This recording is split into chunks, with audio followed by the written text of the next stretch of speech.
اعلیٰ حضرت امام احمد رضا بریلوی رحمۃ اللہ علیہ آپ کہتے ہیں جو یہ کہے کہ سرکار کے کپڑے میلے تھے وہ بندہ دائرہ اسلام سے خارج ہو جاتا ہے۔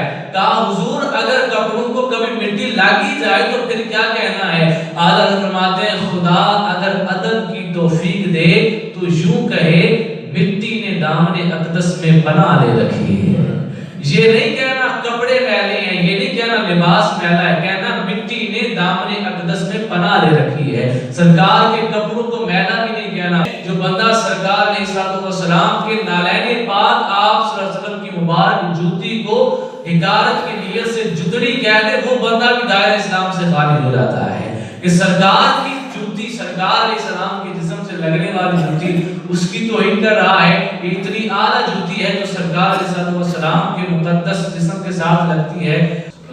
آج لوگ کہتے ہیں کہ سرکار علیہ الصلوۃ والسلام نے اپنے دور میں گستاخوں کو معاف کر دیا تھا۔ تو اس کا جواب یہ میں بخاری شریف کے حدیث میں لکھی ہے، آپ سب کو سناتا ہوں، توجہ کے ساتھ سنیے گا۔ قرآن کے بعد سب سے جو کتاب افضل ہے اسلام کے اندر وہ بخاری شریف ہے۔ تو بخاری شریف کی حدیث نمبر 3044 ہوا کیا کہ سرکار علیہ السلام فتح مکہ کے دن اپنے صحابہ کے ساتھ مکہ فتح کرنے جا رہے ہیں۔ 10,000 کا لشکر ساتھ ہے۔ کتنا لشکر ساتھ ہے؟ بولے سارے کتنا؟ 10,000 لوگ سواریوں میں بیٹھے ہوئے سرکار جا رہے ہیں۔ ابھی سرکار مکے میں داخل ہونے لگے تھے، دیکھا ایک کتیا نے بچے دیے ہوئے۔ سرکار علیہ السلام تو رحمت للعالمین ہیں، ابھی کبھی اگر چڑیا بھی پریشان ہوتی تو سرکار غمگین ہو جاتے۔ تو دیکھا کہ کتیا نے بچے دیے ہوئے ہیں تو یہ تو 10,000 کا لشکر ہے، یہ گزرے گا تو ان کو مسل کے رکھ دے گا۔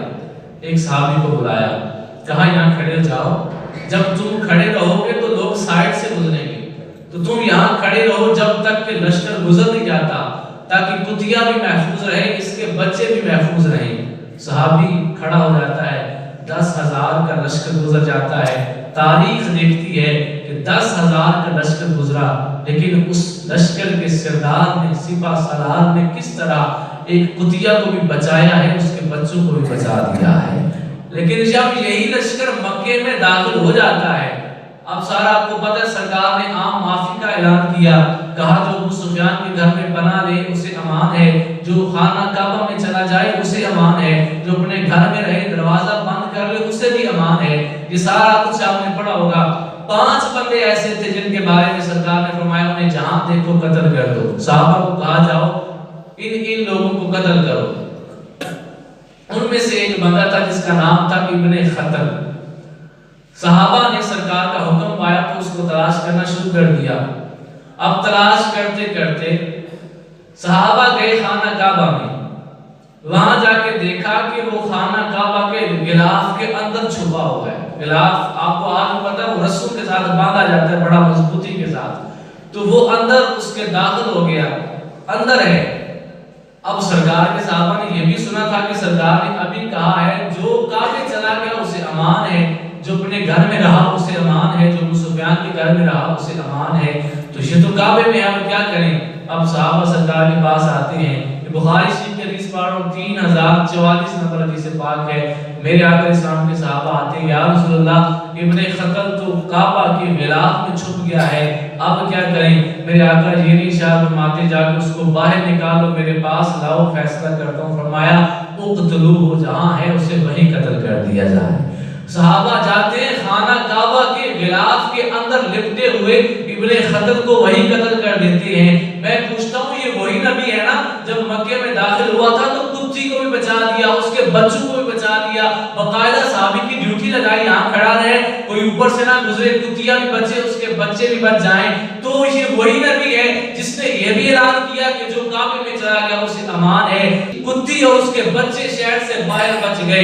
یہی نبی اعلان کر رہے تھے جو کعبے چلا گیا اسے بھی امان ہے، لیکن گستاخ رسول کو کتیا کے بچوں کو بچا دیا گیا، گستاخ رسول کو خانہ کعبہ کے غلاف کے اندر بھی قتل کیا گیا ہے۔